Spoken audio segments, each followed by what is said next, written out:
So welcome to our Black Lives Matter Architecture Town Hall.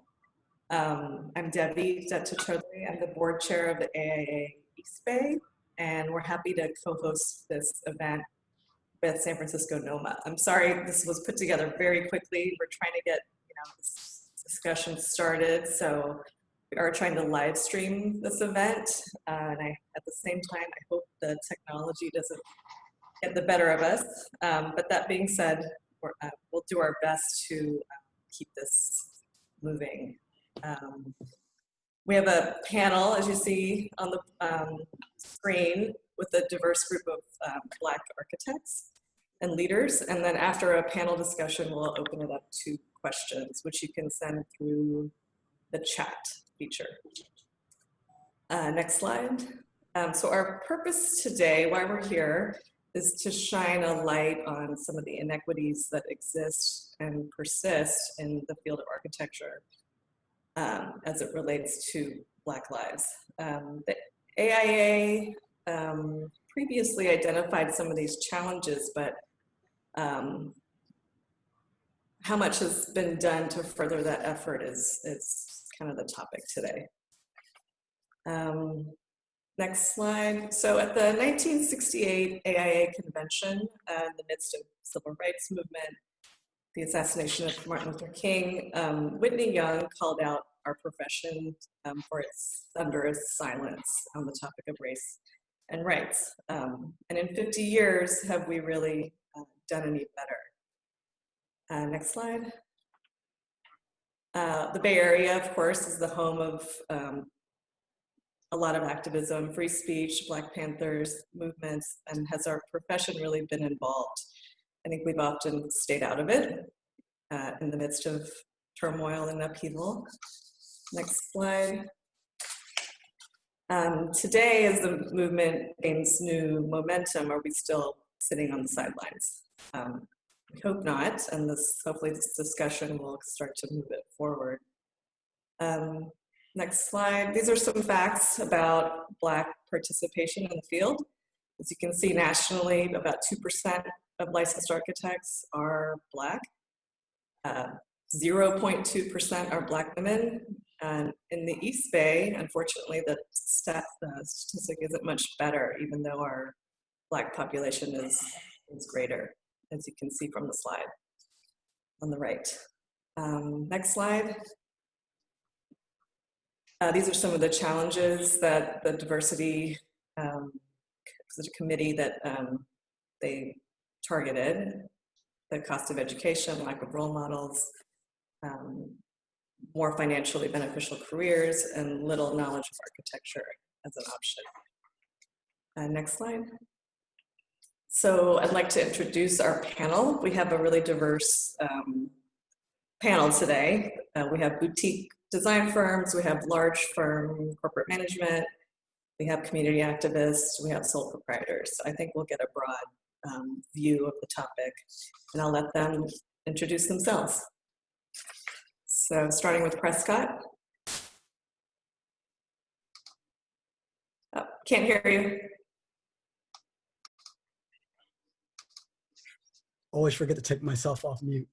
Good afternoon. How's everyone doing today? Thankful to be on this panel and be able to discuss this important subject, not only now, but at any time. My name is Prescott Reavis. I'm a licensed architect. I currently have my own practice in Anomili Design and Planning. I'm also one of the directors and founder of Project Pipeline, which is a national program of the National Organization of Minority Architects that introduces young people to architecture, community design, and design justice. How I came to architecture was really from a love of science and technology. I was lucky enough in my high school to be able to have a drafting and drawing program as well as robotics. I originally went to college at Howard University, which is historically Black colleges and one of the 7 historically Black colleges that has a school of architecture, and go there originally as a computer science engineering major. After my first semester there, I was bored out of my mind, and I switched over to architecture, which was right across the parking lot from the School of Engineering. And once I graduated, I worked for several different corporate firms working primarily in healthcare and academic with a focus on research labs. All while the time I'd been doing this, I always had been working in the community. I started working with young people my second year at Howard, and since then I've continued working with young people. And I also really, once I started getting outside of graduation, I started working within Black and Brown communities, just helping in any way I could, that being helping to provide design ideas, sitting in on community projects, acting as a liaison sometimes between architects and the community. And since the last 2 years, I've opened up my own practice in Anomili Design and Planning, where I focus primarily working with Black and Brown communities and communities that are underserved by design and planning, as well as also I'm a teaching artist working with various different community-based organizations and school districts to teach architecture, design, and planning. Thank you, Prescott. Leo?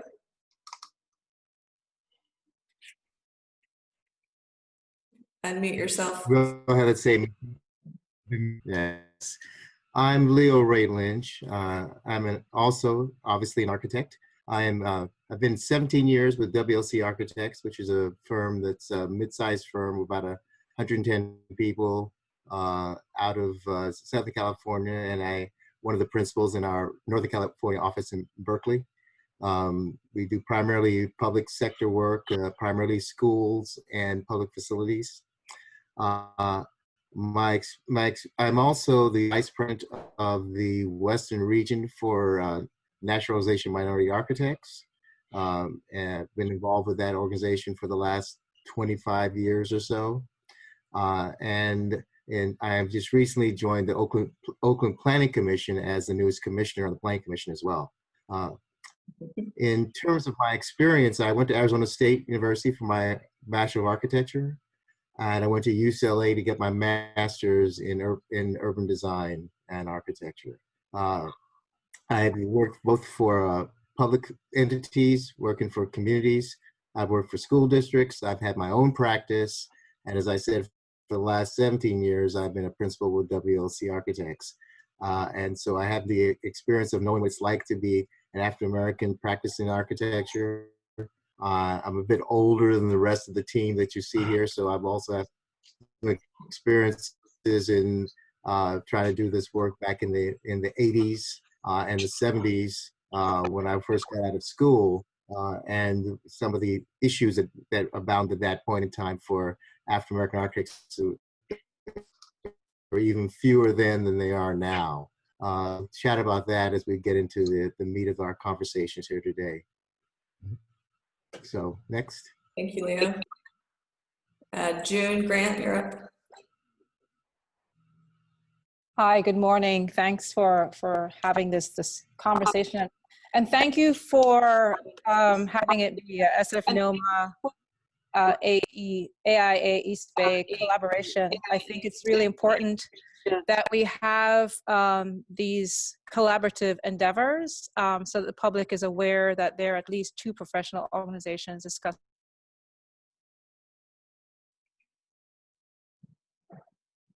idea of my background. I started architecture at graduate school. Before that, I was actually an investment analyst and sculpting at night. And after that, went to grad school for architecture, Yale School of Architecture, where during the program, I was very dissatisfied for many reasons, one of which was the focus of the program seemed to be predominantly, well, let's just say 100% focused on Europe and a European canon, while every now and again mentioning Asia, and seemed to have not identified that there was actually a Southern Hemisphere that exists, and that there are cultures that existed, very successful empires that existed. And so the architecture that was being promoted and discussed was not reflective of the world of Jamaica. And it was very startling to me that the conversation around multicultural ideas and thought processes was absent from the graduate school education. Upon graduating, or right before I graduated, I realized that my passion was really around technology and the use of contemporary technologies. And so with firms that have really leaned on engineering and emerging technologies.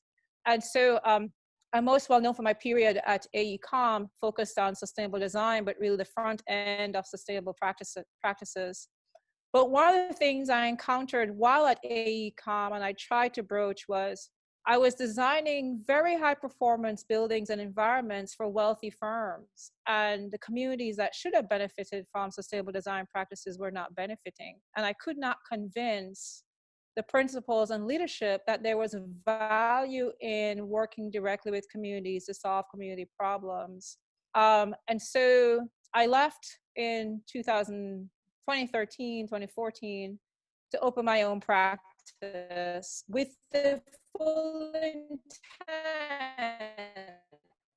that I was bringing all my years of experience, both in economics and architecture, and the intent, and that is to see myself as an extension of what I've practiced prior, and to make it available. So we are catalysts for communities. We go directly to communities and identify issues that need to be solved, and then we come up with design solutions with communities. Once you've come up with that vision, then we try and get funding for it. So we are not your typical fee-for-service design practice. We take a more proactive role and really try to be ahead of the community or working with the community to identify issues that need to be solved. And then we try and backpedal into what's that program, what's that funding strategy, what's that development strategy to solve that problem. My other hat is I'm the current president of SFNOMA. And so this conversation is absolutely critical for us to have, not just today, but on a continuing basis. Thank you, June. Lauren? Hi, everyone. I'm Lauren Jordan. I am a licensed architect. I am a project architect at HOK, and I am probably the youngest on the panel here. As my mother reminds me, I just got here. I'm not allowed to be tired yet. So that is something I have taken and run with in my professional career. I grew up in New York City and was in a predominantly white school and very used to being the only Black face in a room. When I decided to go into architecture was actually right around the time Zaha Hadid had won the Pritzker Prize. And I saw her as a woman, successful, intelligent, and actually being promoted in an industry that I really had not heard of very much before. And I decided if she can do it, I can do it. And I took that and ran with it. I went to Cornell University and got my Bachelor of Architecture.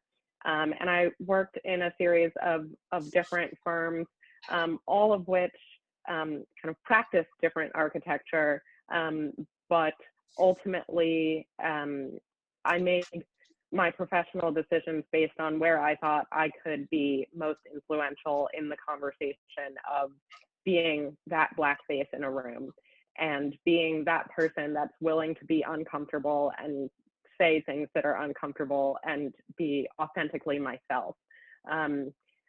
Shockingly, that ended up being HOK in San Francisco, which I think in contrast, you'll hear some other people's experiences in large firms being quite contrary to my experience now, and it's just goes to show where the conversation has gone and how different organizations are opening up to the conversation about race and being a Black architect in a predominantly white society. Thanks, Lauren. I think we have Jeremiah next. Hi everyone, Jeremiah Tolbert II. I am the founding principal of Tolbert Architects, Inc. Been working for myself for 11 years. I'm also the past president of the American Institute of Architects East Bay chapter. That was 7 years ago. I was the youngest, and I like to say blackest, president the chapter ever had. I was the only Black president the chapter ever had. I'm a former teacher of the AREs. I also, during my presidency, I started an architecture youth camp.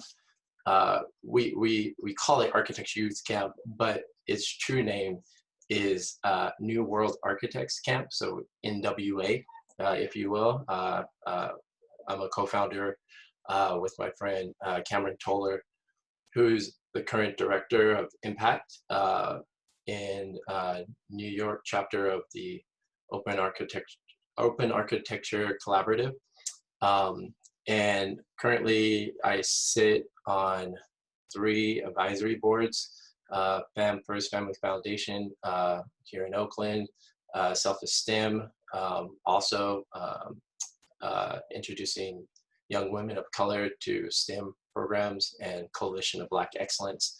And so all 3 of those nonprofits promote opportunities through education and exposure to empowering communities of color. So happy to be here. Thanks, Jeremiah.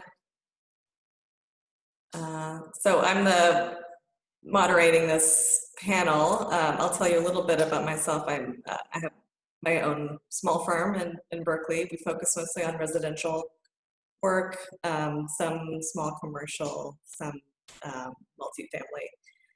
And my experience is a little bit, I don't have the Black experience clearly, but I'm also not in the, the white male experience, which is the predominant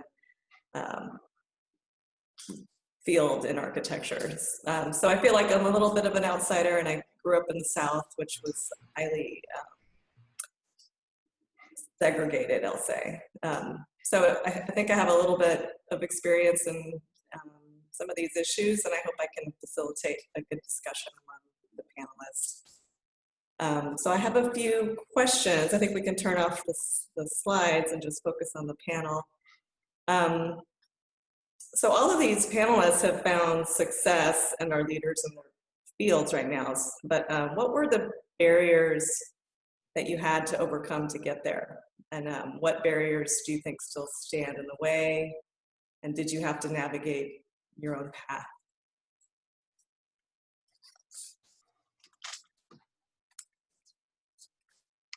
Well, maybe I'll start.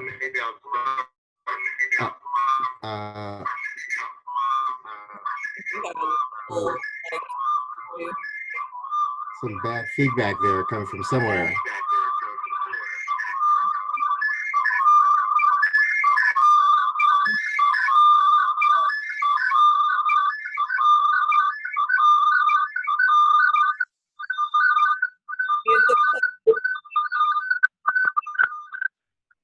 Thank you.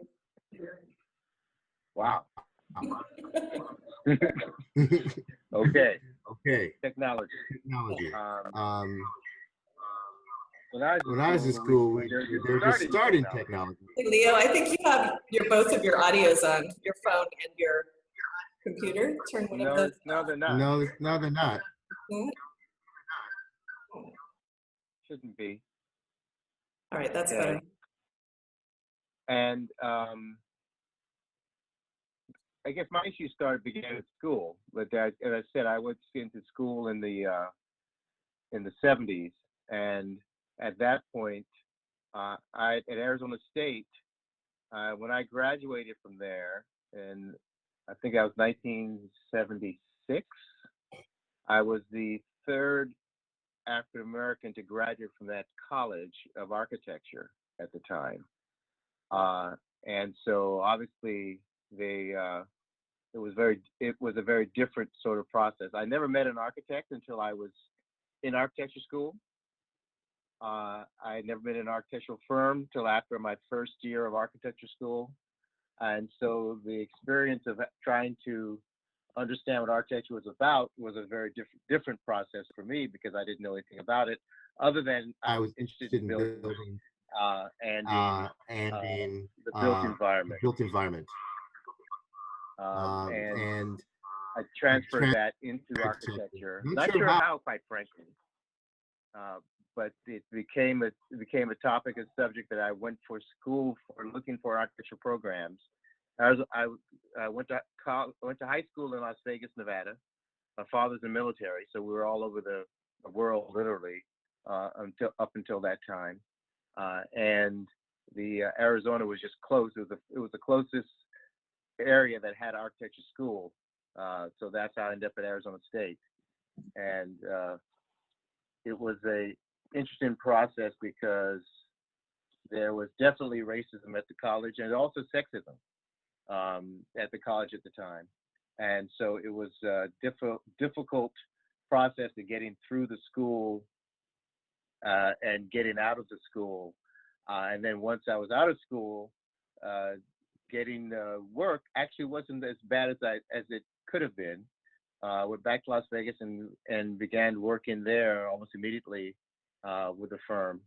But again, when I went to apply initially for my licensing, I would have been the second Black architect licensed in the state of Nevada at the time that I was taking it. And I left and went to California before I finished the exam process, however. So, but it just gives you a sense of, you know, I'm old, but not that old, that I would have been the number 2 architect licensed in the whole state at the time, which gives you the conditions of how Black architects are. So you see all the numbers, only 2%, and even less than that for Black female architects. And, you know, we're still grappling with that today. So it's an interesting process of trying to deal with that. And those who are doing their own firms can probably have some more pertinent information about the difficulty of doing it now. I did it back in the 80s with my own firm, and there was definitely, I'd have a conversation on the telephone, and that would go fairly well.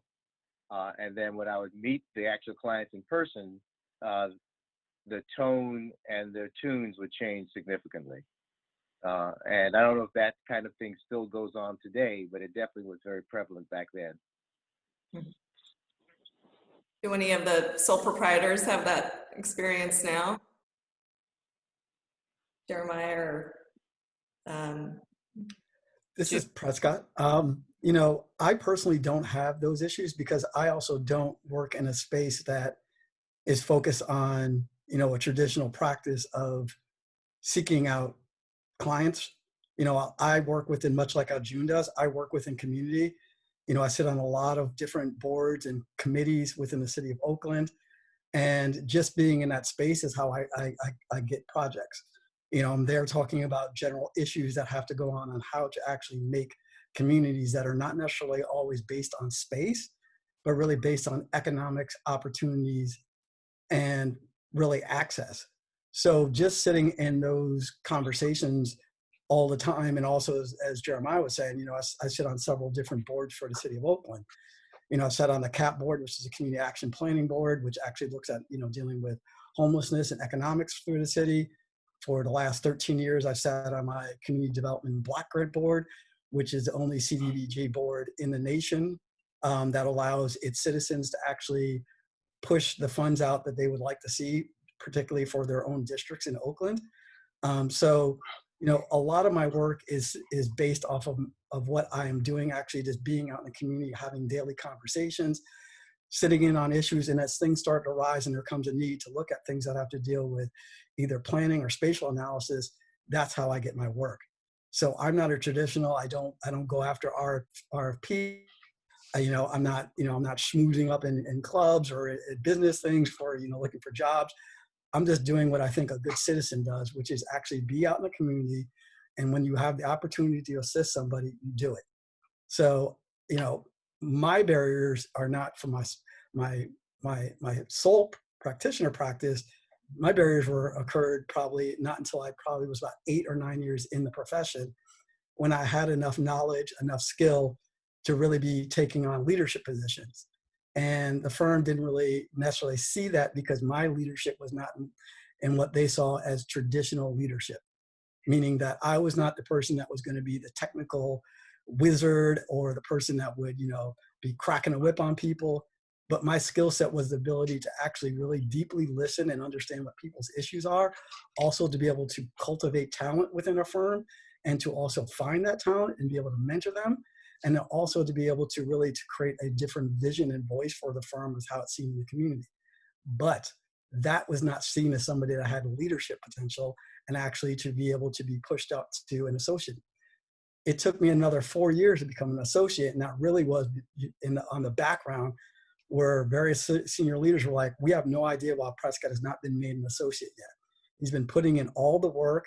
He's performed admirably on every single project he has, plus he takes on all these other things that are not his role. So, I think it comes down to really thinking about when corporate is like, how do you see leadership? And leadership is not defined by just being able to technically support a project or bring in a project. Is many different other aspects on helping to improve the project. To me, leadership is about how do you improve the firm? And whatever mechanism, way that you can do that at a high level, you should be elevated as somebody as leadership because you are actually moving the firm forward. Lauren, you're also at a corporate office right now. What's your view on this? It's interesting. The shift hasn't been into total acceptance of diversity and understanding that supporting all of these causes like Black Lives Matter, like Project Pipeline and camps that are reaching out to the Black pipeline, that supporting those things is all part of the conversation. Large firms that form diversity councils are doing the steps that they think or that they know is the step they need to take. It's been shaped by the leaders and pioneers that came long before me that said, this is something we need to represent and this is something that we need to have a footing. The national president of NOMA, Kimberly Dowdell, actually has returned to HOK, but in her original tenure did start and found some of the diversity council that exists now. Now that took, decades to manifest into something that now is a firm-wide institution, and it still isn't totally clear firm-wide what that stands for and what that means as a council. Well, what does that council do? Are they acting, or are they actually there to support the individuals like myself who go to them and say, we need to donate to this. I want to participate in this. Support me in volunteering for these efforts. So it's shifted, but the large firms and large firm roundtable, I think, is having these same conversations. It's hard to know what the steps to take are, and having the conversation at least gives minorities, Black architects within their firms the opportunity to tell them where they have pain points and where they can improve. And if we can call that progress, that's progress. Can you hear me? I want to switch phones before. I'm going to answer it from the perspective of any small firm operating now. And Leo is right. When I came to the Bay Area '99, I could easily find Black structural engineers, minority-owned MEPs. I was a little bit disconcerted that your slide had your AIA East Bay slide for African American women architects as a hyphen. We've been here, so please correct that slide. we've been here a long time, before 2016. You know what it is, June? There's no But collected data. and there you go. So I'll just quote something from the SFNOMA website, because everyone quotes the Whitney Young quote, and that accuses the AIA, but they never go down to the next paragraph where he says, we are going to have people as committed to doing the right thing to inclusiveness as we have in the past to exclusiveness. And it's telling that the AIA never goes down to that second paragraph where he gives a clue as to how to go forward, that you actually have to be committed to change. And so because of that lack of commitment, right now, anyone who wants to start a firm is looking around and thinking that there are very few minority firms, and the numbers have declined. And there's a reason why they have declined. The structural systems that used to support minority firms have eroded. And so now projects that require MBEs, the MBE qualification or the requirement is seen as a checklist, and it's viewed as the ceiling for inclusion rather than the floor for inclusion on public projects. So on public projects, we have to have agencies that are looking to expand beyond the required checklist numbers. Private firms, large firms, also when they're working on private projects, like say the new Google project, which is 800,000 square feet, we have to ask how many minority firms are on the design team? Mm-hmm. And is Google committed as a goal to have an inclusive design team? It cannot just rest on public projects. Public projects should not be the only avenue where there is a requirement for minority design firms. And lastly, we also have to point a finger at one of the barriers that's happening now. As a result of Prop 13, and our cities don't have that much in their coffers, they're relying on grants. Now, the grant dispersal does not require a public review. So you don't have to do the public contracting process. So therefore, there are large projects and many smaller projects that are practically being handed to firms. Small minority firms are unaware of these grants, and they're meaningful grants and meaningful opportunities for small firms to grow their practice. But not just to grow their practice, but also we need spaces to try and fail. And that's what grants were created for. And I'll give an example. In-law units is a relatively new commodity, but a lot of the discussion around in-law unit and in-law unit policies happen behind closed doors, and you're unaware that these grants are being awarded to other small firms. Some of these firms have zero experience in in-law units, and yet they're being provided the opportunity to learn about in-law units, to learn about the people who need in-law units, to learn about the financial structures that need to support in-law units.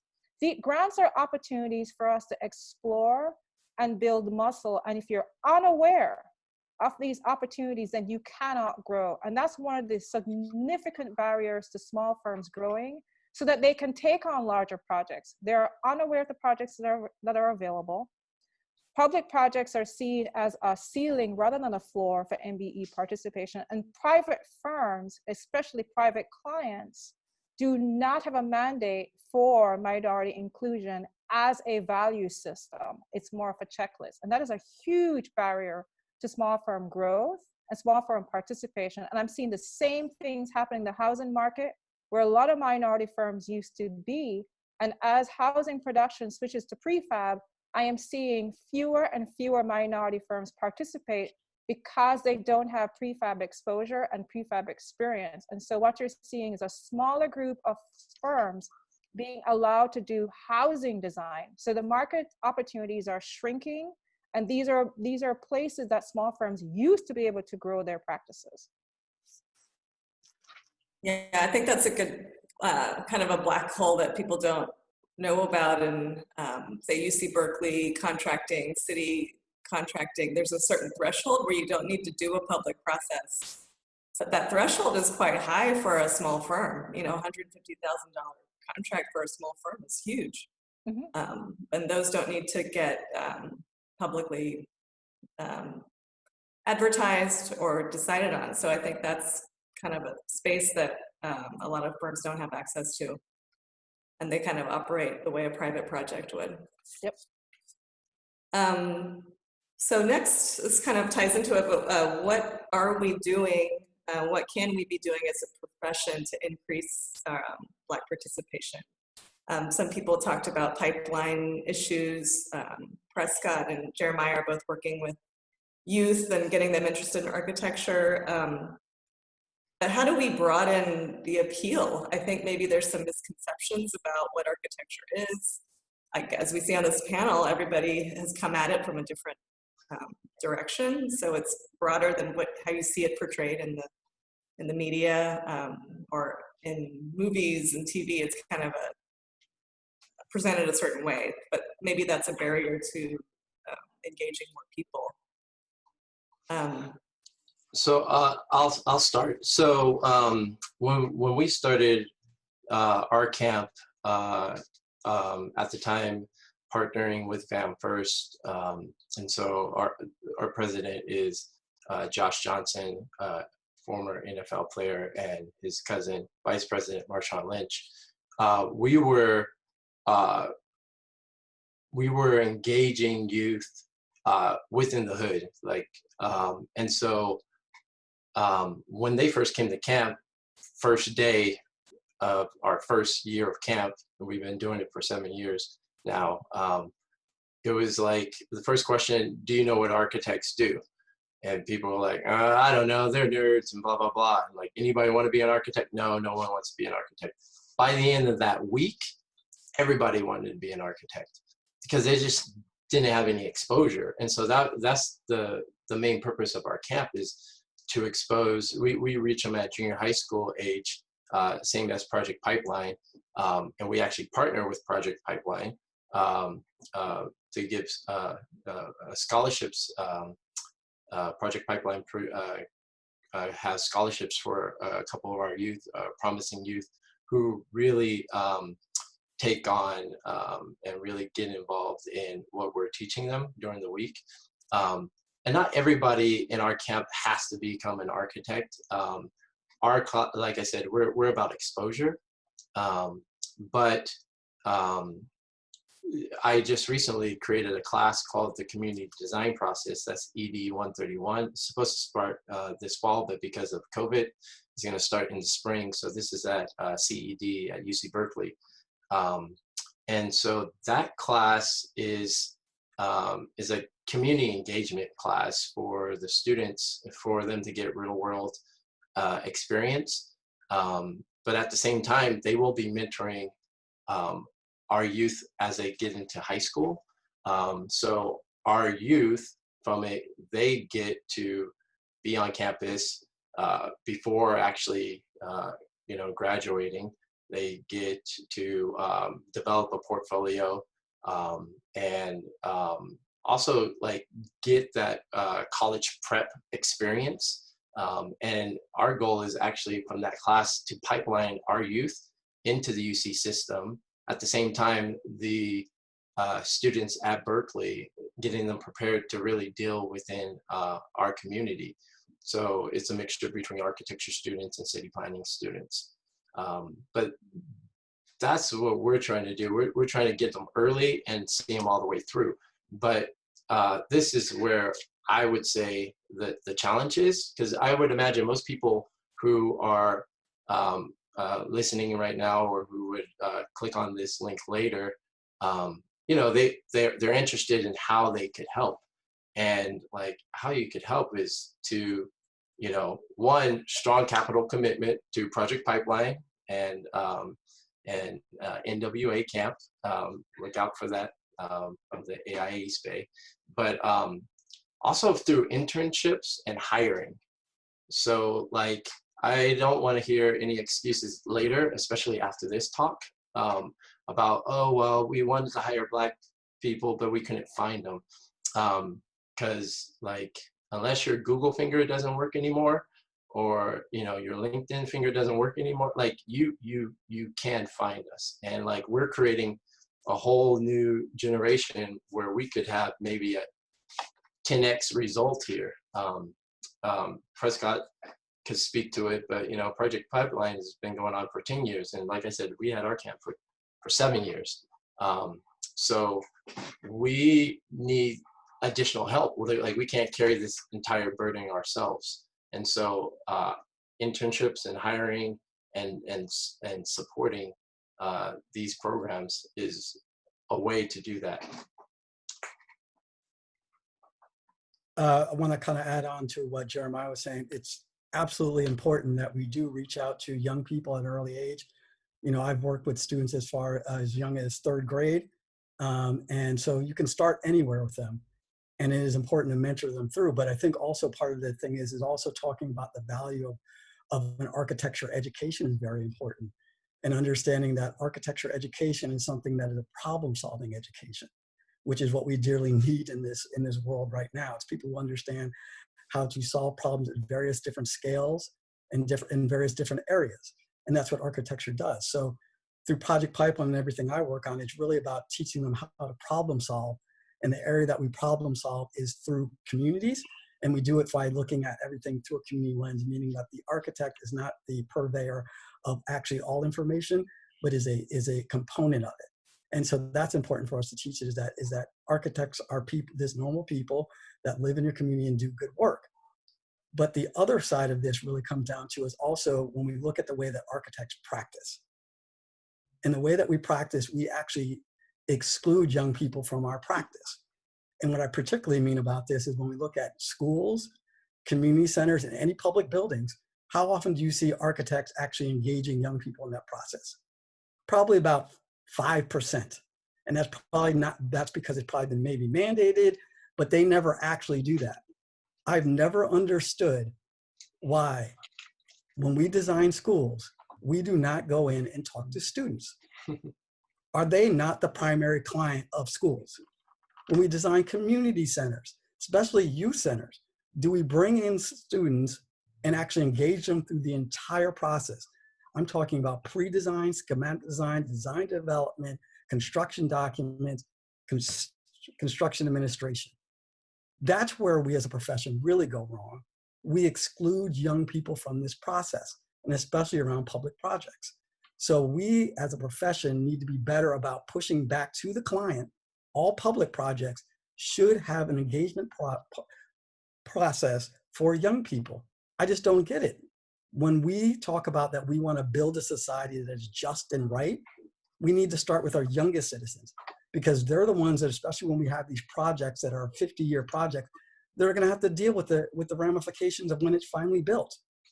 So we as a profession must be more upfront about making sure we engage young people so they understand the value of architecture, and really more importantly, that no matter where they are, they have the ability to provide expertise to actually how to shape their own communities.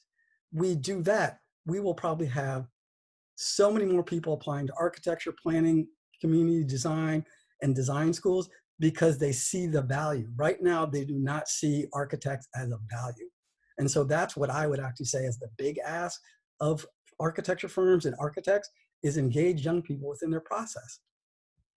I'd like to piggyback on that, what Prescott said, the engagement of, but mainly from the perspective of engaging everyone. Because I completely agree with what he said about engaging the youth throughout the entire process. But I want to focus on the word engagement, because that has been used as a means to bring white firms to Black communities to help solve Black community problems. And so what was intended with good intention to bring the voice of the community to the design table has morphed into more of a local minority-owned firm that's engaged in community engagement, and really what they are shepherds that lead the way for white firms to come in and provide a design service. And youth are very aware of that cloak and dagger. They're not stupid. And that is a thing that we have to be, the behavior we exhibit is exactly the behavior they see, and they know it. And so the fact that we can bring young people to the table is not enough, but he's right, you have to include them in the entire process, but also the other side of the table has to reflect the ethnic group of the people who are being served. Because they're not, this is 2020, We have had 100 years of Black architects involved in the profession. We're not new. We're not something that started in the 70s. We're not something that started in the 60s. We didn't just start last night. We've been here a while. So the fact that we're still having this conversation about how can we, it's a pipeline problem. It's not just a pipeline problem. It's a problem that the profession has been treated as if we're artists and we deliver the miracle solution to communities. And what we're talking about is architecture is actually more of an assignment that requires that we work with communities and that communities are part of the design solution, and that design as being taught needs to also include, how do you have conversations? How do you bring up data? How do you unearth data that's not in our books? How do you map differently so that you reflect real world experiences, not just a topographic map? The way that we're teaching our students today, even if you had a minority majority staff, is still predominantly reflective of a European context. And so students are also seeing that you can't even relate to them in a conversation, even if they're sitting at the table. So we have a lot of work to do, not just bringing students throughout the process, but we also have to change how we teach, and we have to definitely change who is providing design services in communities. I would piggyback on that one more time, because and everybody, just echo what everybody's saying, and a real world experience. So about 3 years ago, the community center, maybe it was 4 years ago, community center at Mosswood Park was burned down. And so our kids during camp took that on as a project, and our client was the councilwoman of District 3, Lynette McElhaney. They interviewed her. They did, site visits, and they designed a project around that to not only rebuild it, but rebuild it for the future, because they are the future. That was 3 years ago. It was last year an RFP came out for that project, and it came across my desk. I was too busy to do anything with it, but a mid-sized firm wanted to partner with me on the project, and I knew exactly what it was, that I was gonna be the black face for this firm, but like, I could have took down the project myself. Let me say it like that. And I chose not to. They came at me very last minute with like a week before, no, less than a week before the RFP was due. And so I decided I would do it with them, but I said that I would not be the black face for the community. And so we didn't get it because it was last minute. But that sort of situation where we shouldn't, I'm in a unique position where I was given opportunities, and so I don't go the traditional route the same way that Prescott was sharing. But at the same time, we shouldn't have to partner with a bigger white firm to do projects within our own community. Especially a recreation center. If we look at the history of architecture and we look at the history of cities, these type of smaller projects are what allowed firms to grow. A recreation center is a simple structure. And so these types of projects used to be the way that local firms were able to grow. And Oakland decided to reach across the city to a world-renowned architect to do a recreation center. Really? Yeah. Well, Lauren, you said something interesting earlier, that the first kind of role model you saw was Zaha Hadid, which is an Iranian architect. So there does seem to be a lack of promotion of these of black faces to younger people that might be interested. Yeah, similarly to how Leo said, right? You don't really see architects until you're in school. Maybe you had some kind of exposure and said, okay, I'm getting on board this train. but to find Black female role models, people to model yourself after, is something that, although it's been years, 100 years in the profession, and there are numerous successful and beyond impressive Black female architects out there, it is incredibly difficult within the industry, within AIA, within any organization pretty much outside of NOMA, to get that kind of exposure and meet those mentors. When I went to architecture school, joined NOMA, which is the student organization associated with NOMA, and that was my reckoning of, I'm not alone and I'm not in this fight by myself. But going into school, I had that, like, you know, gloves on, like I'm ready to just represent and stand up for myself however I need. But there is a community, and part of NOMA, then transitioning into NOMA, is something that I think Black students do, a number of minority students do, but it's not an organization. And June, you know, I think I've heard you speak to it, I don't even know how many times. It's not an exclusive organization. Having allies is where I feel the Black Lives Matter movement has finally put us.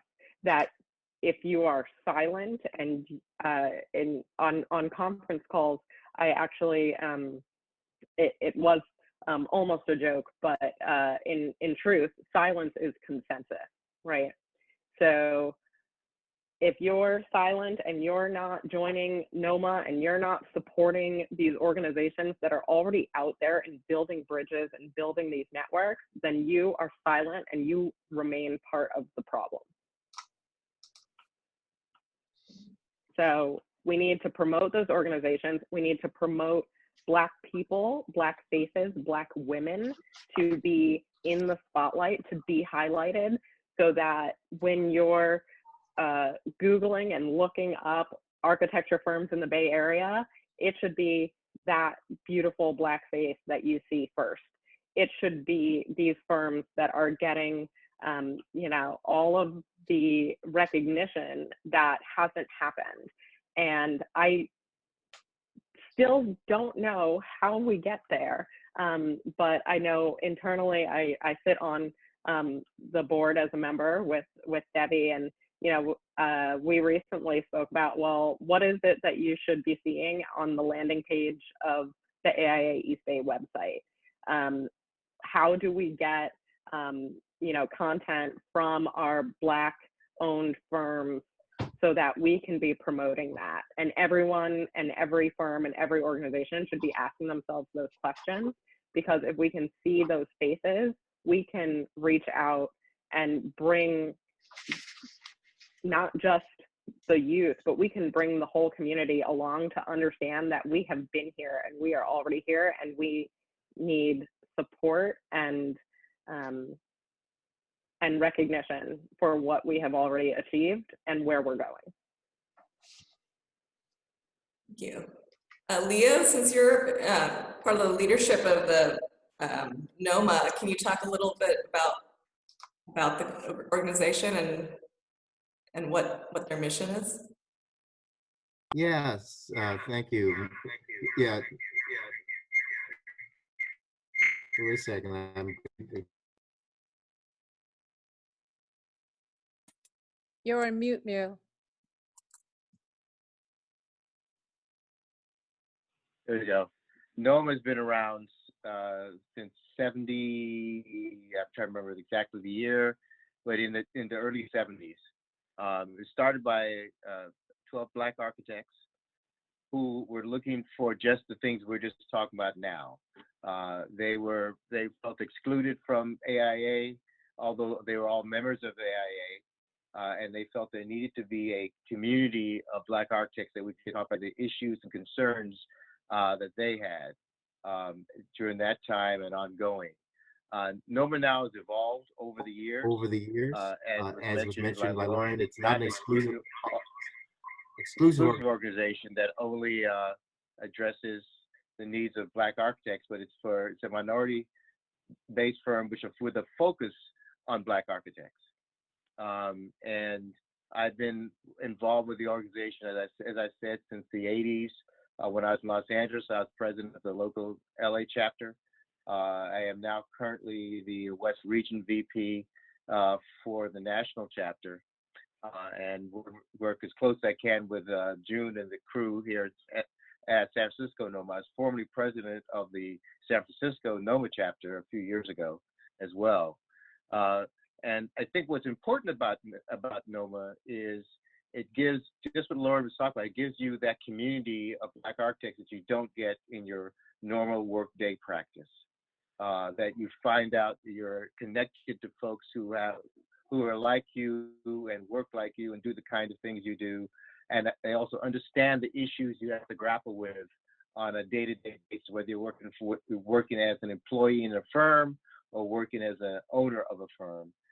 And that's critical for everybody. I think everyone understands that you need people who are your peers to assist you and work with you on things as you move forward with your work.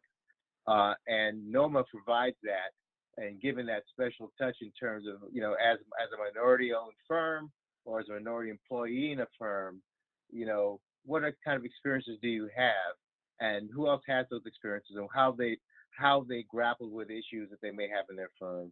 How do they move up in their firm? How do they do things to make themselves better architects? And you have to have people who understand things that you're talking about and can assist you with that. And what's nice about what's happening now is that the AIA and architectural firms, whether they're members of AIA or not, are now in conversations about what they can do to assist Black architects in that upward mobility, both in a firm or as firm owners. And that's an important conversation that needs to continue to occur. And hopefully by the time we finish here today, we can give a few pointers as to some things that can be done. I know Jeremiah's touched on a couple of those things already, but a few things that can be done to help move folks through the system better than they currently have. I'm currently a principal with a firm, but I feel strongly that if, I should have been a principal with firms 25, 30 years ago. And of course I wasn't at that time, which is why I went out on my own, because of the systemic racism that exists. There are issues with people doubting your ability and your capacity to do the same work that they do based on the color of your skin. And that is an unfortunate reality that we all as Black architects have had to deal with for years. You may have the same degree, went to the same schools, have the same level of expertise, but you're not viewed the same way. And it's a hurdle that we've had to battle with and continue to battle with today. And the ability to respond to RFPs or to move up in a firm, as I think Prescott was talking earlier about the difficulty of moving up in he was working for very large firms, difficulty moving up in those firms based on what their expectations are for who you should be and what you should be is different for us sometimes. And there needs to be an opening of the mind and understanding of what the needs are in firms to have people become a vital cogs in the wheel of moving that firm forward in a positive way. And we know this as practitioners, right? We do our design charrettes, we put minds together, and we come up with a better solution. And so, we know this, that inclusivity, we all prosper from it, and then at the same time, we are doing our practice a disservice. We're doing the community a disservice when we don't when systemic racism gets in the way. Let me put it like that. Yeah, I mean, that was kind of my next question, was what can firms be doing better now? Large firms, Lauren mentioned, they have more resources to implement maybe more structural changes. And what are some of those efforts that are actually successful, or is it just lip service? And what about smaller firms, which make up most of the Bay Area, or the East Bay at least? It's mostly small firms. So what can they do? Well, I think one of the things to start with is there should be kind of this, maybe a conversation among us about what is systemic racism, and what are the ways that it can manifest itself. Whether it's with the small firms, whether it's with clients, whether it's with large firms, you know, how does systemic racism, you know, what are the ways? I think a lot of people don't really know what it is, and don't know, even if they see it, they're not clear on how it addresses itself. So I think I'd like to have some of the other panelists kind of talk about that a little bit as well. Yeah, I'd like to touch on and continue that. I'll give an example of systemic racism. When I reopened the practice 2015, I made an effort to reach out to all of the large firms, introduce myself. I had left AECOM and started my own practice, was looking forward to teaming. And that's one way I expected to, as a small firm, team with large firms that I had either worked for or worked with in the past. And we knew each other, and so I would be able to have support to go after larger projects. And I'll never forget this one meeting with a very senior level. It was a principal of a major large architecture firm. And he basically said that Black firms are looking for a handout. And the next question he said, basically, well, you know, a lot on marketing. And so I wanted to really say to him, the fact that I'm here in your space, I'm actually spending billable hour time trying to market myself to you as a potential partner. And that is racism, is the fact that he so that because I was looking for a handout, and that was not the case. Teaming is something what we do in architecture. We don't do anything by ourselves. The only way to produce a set of drawings is through a team.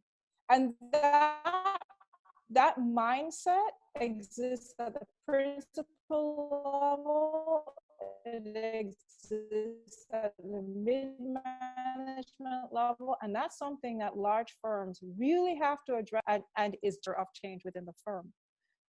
But I highly recommend that anyone who's a small firm to start talking to larger firms and team, because that was the only way you're going to be able to get projects so that you can grow. If you stick with just yourself and the projects you think you can handle, you will never grow. And there are large firms who are open to having the conversation.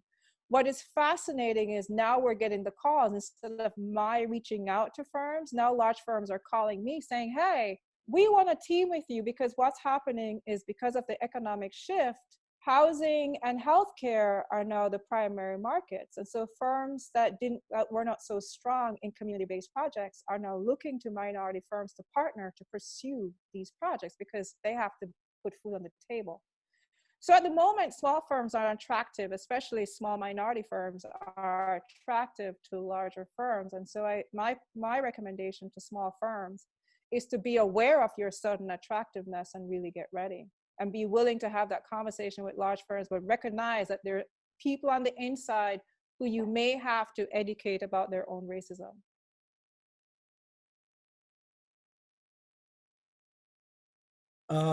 This is Prescott. I would say, going back to my large firm roots, which I spent, close to 18 years working in large firms. One of my roles in one of the firms is I was in charge of student recruitment. So I hired all our interns for all our 3 offices at that time. And the key I really thought was, one, you have to set aside a budget amount that is geared specifically for recruitment, retention, and training. If you do not have a budget line item that could not be removed, that sits there, you will do nothing. Also, you must put money for a staff member that is part of their role. For me, I had 4 hours a week that was billable towards that role that I could work towards and work on. And then, I can flex it for different weeks. Secondly, recruit from schools you're not used to recruiting from, specifically historically Black colleges. So, and there's 7 historically Black colleges that have schools of architecture. So, and they're mostly back on the East Coast, but they are also in the South, in Texas. So, they are across the country. They have students that are willing to travel. Like I said, I'm from Howard University, and I came all the way out to Portland, Oregon after I graduated, and then I moved down to California after 3 years up there. So they will travel. And then finally, that you must make sure that at the leadership level, there is somebody that is constantly checking the rest of your leadership about, are you doing the right thing from just a humanic perspective? Are you making sure we are bringing on the best people for this office, getting rid of those bad apples who are causing systemic issues within your office that you've known about for years, but have not done anything because supposedly they do really good work, but they are hampering you from being a firm that can truly move forward and actually be really well and actually do things that are meaningful. And then the last one is just make sure that you really refine about what you think is leadership and what leadership skills are. And that leadership skills are not just based on technical ability or marketing ability, but there are many different abilities for people to bring leadership values and expectations and qualities to your firm.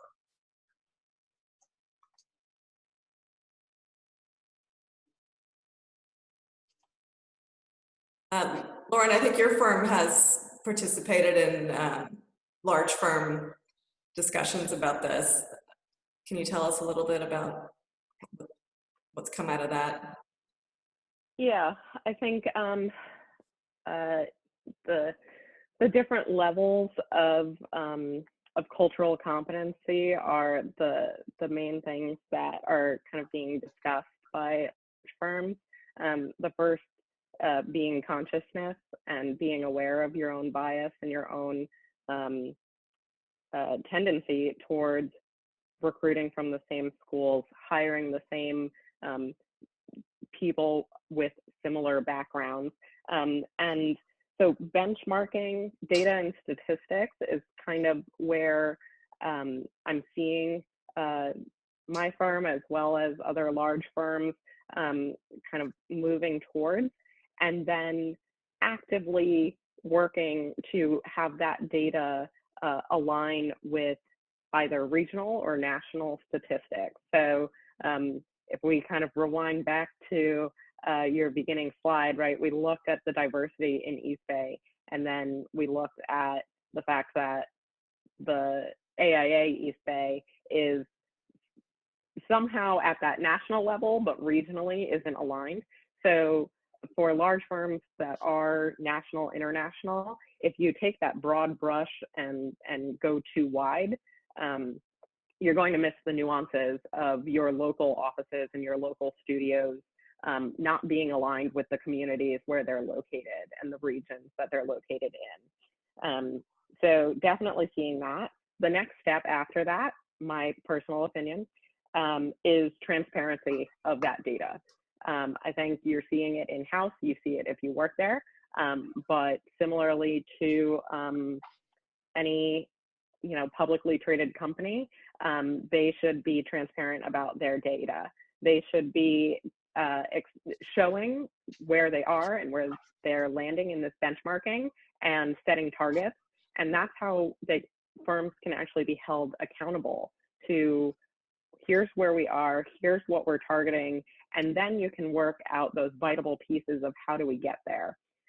One of the things that I've spoken to my HR group about, because we've had the discussion of, well, there aren't any HBCUs in the area, so how do we recruit Black people? Well, there are Black alumni associations. There are all kinds of ways to tap into these talented individuals, and it's a cop-out to say HBCUs aren't on the West Coast, so we can't recruit them.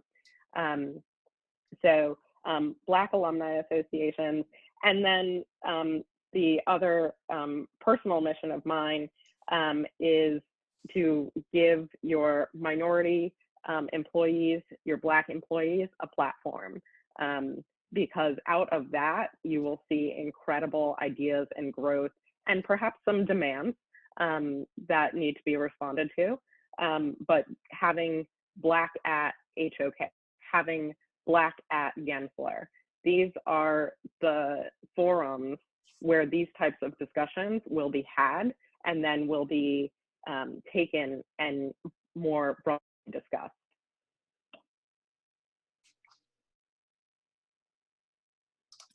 Right. Thank you, guys. I wanted to, if anyone doesn't have something else to say, I was going to take some questions from the audience if there were any. I know there's been a lively chat going on, but if there's any questions from the audience for the panel, I could do that.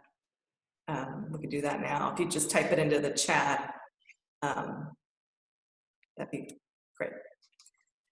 And in the meantime, if anyone else has something to discuss, now is the time. If anybody gets a chance to, along with this talk, a good friend of mine, James Garrett Jr., award-winning firm Formula, was interviewed by Architect Magazine. Google it. There's also a podcast. He knew George Floyd, so it shouldn't be hard to find. Say James Garrett Jr. It came out earlier this month. It is a good listen, and he also shares some things that we could be doing to just uplift the profession as a whole. Yeah, I think something a lot of you touched on is reaching outside of the normal networks. I mean, I think architecture is definitely a profession of who you know, who went to the same school as you. You know, I know this. I mean, I met Jeremiah through the AIA because he had a client that had a certain need. So these connections get made through association. So how do you expand that? Go outside your normal avenues. Yeah, I can touch on that, given that I know that Prescott and Jeremiah and myself work heavily in communities. You know, I think a lot of us came to it because we saw a wrong that needed to be addressed, that there were things missing in the community, and I didn't come to it through an association. It was just plain old walking and observing your environment that you're in and recognizing that your skill set can be applied to that problem. And so I really think, and I've been thinking about this question, when we teach at the university level, at graduate school, undergraduate school, what we teach is that you are being trained or you're being taught, the trajectory is you're gonna work for someone. And instead, what we should be teaching is you have agency. And what I really truly enjoy about the younger set, the set that has graduated after me, is that they have been taught many tools and are now, the computer systems are there that'll give them that agency to take projects, to take ideas and work directly with communities. And that was not encouraged prior. But now I think we need to really empower our students who are graduating to have them realize that they currently have the skill sets and the tools to work closely with communities. And they're gonna make errors, but we all do. But the point is, if you start working with communities from day one, you learn how to have a client meeting, how to talk to communities, how to gather data, how communities work, who are advocates for you, that the fact you need to build an advocate on the outside who will champion your project because you may not be the best presenter. These are all parts of developing a project, developing a design. And actually when you're in school, by the time you graduate, you already have the skill sets needed.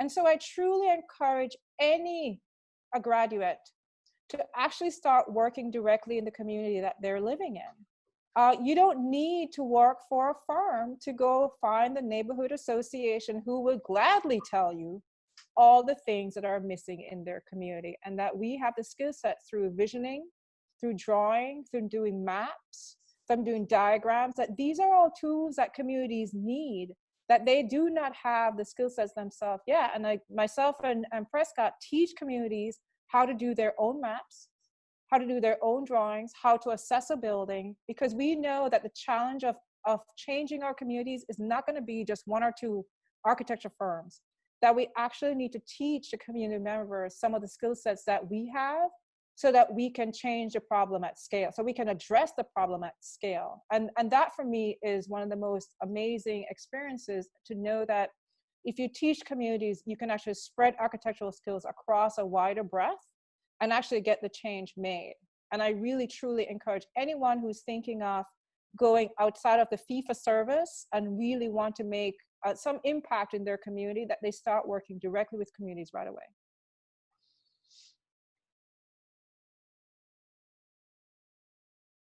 Thank you, June.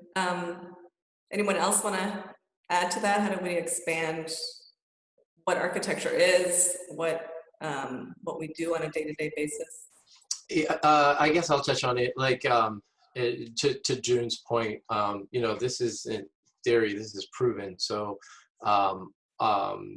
you know, 7 years ago, we started off with in our architecture camp with designing, you know, youth center, and now FamFirst has a youth center in West Oakland. We have after-school programs there, one of which is, you know, after-school architecture class. But that youth center is strategic in its location, as, you know, development is happening and coming down the pipeline for West Oakland and for that community that was the only neighborhood that Black people could live. And that whole neighborhood had been decimated, you know, where Black Panthers were there. They threw the freeway. They took out a library. That was our camp last year. We had the youth design a library because the 24, in order for it to be put in, there was a library there. A librarian wrote a letter saying that people don't read in this community. So you could go ahead and steamroll this library. So one of my projects in partnership with WLC that they're gonna do, they didn't have a program for the ground floor, and so we had our youth kind of design a library for that ground floor. Anyways, I say all this to say the West Oakland Youth Center is also a place to educate our community, and so this is what I'm saying is proven. We use that as a hub to engineer equity. Like we're designing in equity. We are trying to obviously reach the youth, but the parents as well, you know, the people who live in that community. And so as the neighborhood starts to develop, they don't necessarily get pushed out. They're aware of what's going on. They know how to show up to community meetings and clearly voice their concerns and make sure they vote, you know. So that's how we are doing it, not in theory, but in practice.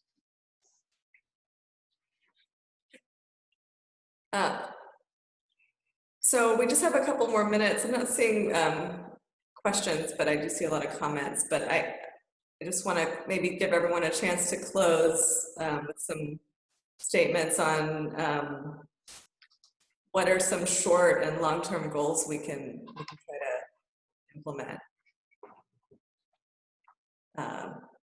Lauren, do you want to start? Sure. I think we touched on them.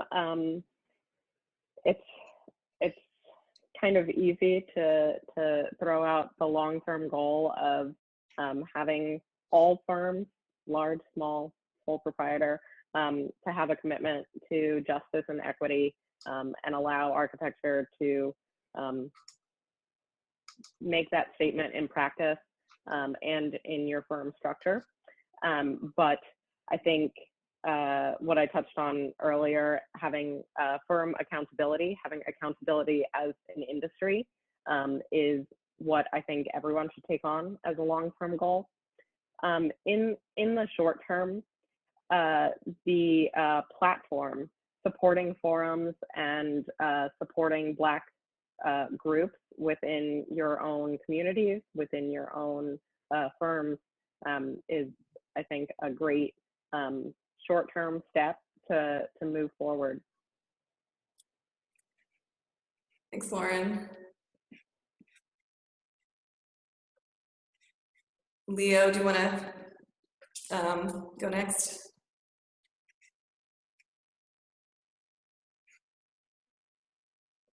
I think you're muted.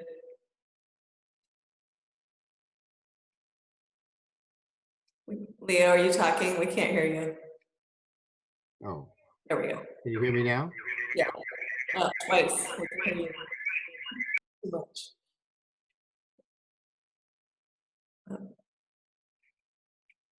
Can't hear you again.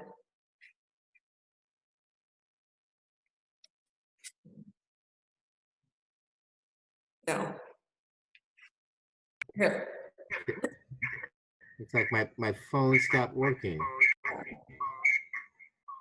Here, let's move on to Prescott, So, and then we'll come back to you. Short and long-term goals. Okay. I'd say that in the short term, people should really make an effort. The firms should make an effort to look for those African-American architects who can help bolster their firm. And those who are on the client side, and there may not be anybody in the call, should really make the effort to look at how they can have African-American firms be involved in the kind of work that they do, whether that, regardless of what kind of work that is, whether it's private or public sector work. And those things that can happen immediately. You know, those firms that are looking to hire, they don't have to wait around and make any kind of special formal commitments to do it. They, as they're hiring staff now, they can look and make a commitment to say, you know, we'd like to make sure we hire some staff of African Americans who join our firm. That's not a complicated process to do. So I think short term, it's about just providing better access to African American architects, both as employees and also as those who have firms getting work. Long term, I think we talked about it a little earlier, working with those entities like Project Pipeline, like the NWA,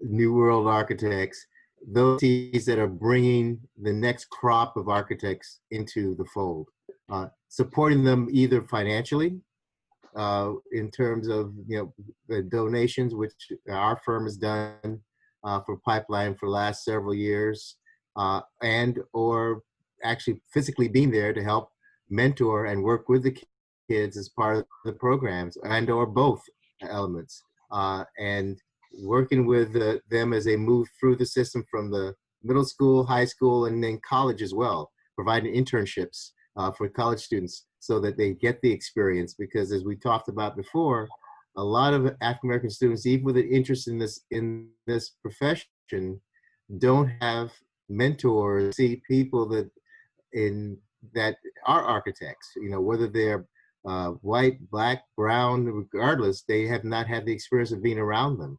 So offering an internships where they can come into an office, spend time working and understanding what's going on would be critical to expanding the numbers of both Black male and female architects in the profession. I think establishing some sort of verifiable goals about how they're going to move the needle with those numbers. You know, if you only have 1% or less, which most firms do, of Black architects in your firm, so let's set some goals about how to improve that, and then monitor that over the years. You know, you may not be able to get it all done in the next 6 months, but you should be able to get most of it done in the next 2 years. And so this shouldn't be something that is just for this moment, that starts right now because Black Lives Matter is a big deal and everybody's talking about it, so let's all jump on the bandwagon. This should be something that's a long-term goal that's going to last for beyond all of us. When we retire, it's still happening. And so that's something I think that in terms of long-term, there should be a commitment. And I think Prescott said it earlier, where you put it as a line item in your budget to do whatever it needs to be done, and it doesn't go away. So that as the leadership changes in the firms, the commitment doesn't change. The commitment should stay there, regardless of who's at the top and who's making decisions. The firm should keep those commitments going on in perpetuity. Thanks, Leo. Prescott? Yes. Anyone Short else term. have to follow in on that? Yes. Short term, I would say for all firms, small, medium, and large that are non-Black firms, I would ask you to create your own Black Lives Matter statement and post it on your website. How are you going to adjust your practices? How are you going to improve yourself? What are the steps you're going to do this? What financial ways are you going to support this movement? That's something that you can do right now. Actually, you should have it done by the end of next week. I've seen many firms doing this. You've had, what, 4 or 5 weeks to work on this now. So that should be something that should go on every single non-Black owned firm right away. Short term, easy. Second one, as Jeremiah and Lauren and Leo have already said, please support Black organizations who are doing this upliftment of trying to develop out and create more Black architects, Black designers, Black planners. That's Project Pipeline, that's Fam First Camp, that's other things that are happening around in the Bay Area that are also doing these opportunities. Long term, I would say make sure, if you're a firm owner, to invest in creating true community partnerships and partnerships with Black-owned and Black-led organizations and firms to make sure that you as a firm bring together the strongest team you can possibly for going in any neighborhood. And then for schools and teachers, I would say as schools, please make sure that you are inclusive in your history classes, your professional practice classes, your design classes, that you're highlighting, uplifting, and educating all students about Black designers. Because there's plenty of them out there that are doing amazing work, both here in the United States and globally. So you don't have to limit the Black experience to America. The Black experience, the Black diaspora is worldwide. And so that you must be inclusive of that.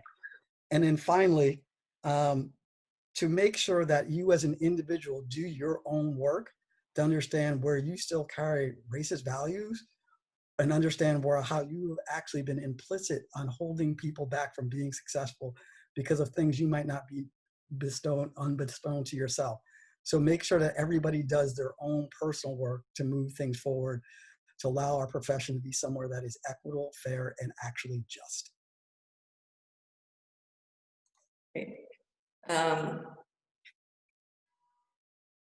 June or Jeremiah? I think June. Yeah, I can go. Short term, well, I have the National Organization of Minority Architects annual conference, which will be October. So my short-term goal is actually making that successful. And part of that success is really trying to make other groups know about our organization. The fact that we're going to be online means it's now price point is approachable for many. And so anyone who is not just an African-American architect, but anyone in the world will be able to participate in conference. Will be online. It's for the first time we'll be able to have a global conversation. And that for me is really crucial because we do need to have a wider conversation as an organization. And also to gain credibility and to maintain credibility is to recognize that we need to have a wider conversation about where we're located and what the work that we're doing. Long-term goal, and I know Kira Gold is on here, and my long-term goal is actually around publishing. And the reason why I mentioned publishing, the work and buildings that have been done by Black architects are being demolished, and there's no record. And so we talk about wanting to increase our numbers in school and increase numbers in firms. But if we don't have markings on the ground, just like any other group, then what we become is just employees. And so we need those markers on the ground. We need plaques and we need books that really anchor in time that we were here and that we contributed in meaningful ways to the American society, but also a global society. So my long-term goal is actually uplifting the NOMA work that a lot of our members do that's not documented anywhere. And we actually do need to change that. And so that part of my long-term goal is actually getting publications done about the incredible work that has been done by NOMA members across the globe. Thank you. Jeremiah, you want to close us out? Yes. Once again, thank you, everybody, for viewing this. Thank you to the East Bay chapter, SFNOMA. And just to echo what everybody else said, in general, we're not looking for a handout. We're looking for a hand up. And I'm a testament to having opportunities and being able to do large-scale projects by myself, doing all sorts of different project types, everything from education, universities, office TIs, custom homes, all because I had an opportunity. And so I said it earlier, and Leo said it as well, but short-term goal, once again, is to get behind Project Pipeline, support SFNOMA, BAM First, AIA East Bay, NWA Camp. And like I said, financially, because we do that all out of pocket, and with your time. I take a whole week off. I work for myself. I take a whole week off, plus all the time that we put in beforehand for that project to make camp happen. And my core set of volunteers take their vacation time for that week to happen. And so those firms out there who don't necessarily allow their people to have that much time off, give them that time off. They're taking their own vacation time to do so. But financially, please, strong capital commitment. Long-term, like I said, we are creating a next generation. So internships and hiring is what we are looking for. Like I said, creating another class, ED 131, I wasn't blessed with like 30 hours in a day. I have 24 hours just like everybody else. And so the difference between us on this panel is that we're committed, and we're asking that you out there watching, listening, will also be committed with us.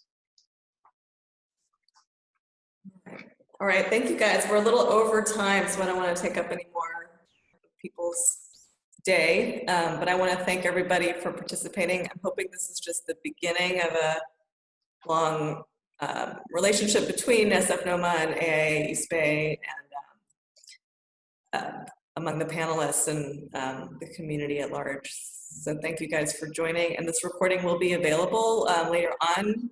I'm not sure where, but I will, an email will be sent out to the AIA website. AIA website, great. And probably SFNOMA too. All right, thank you guys.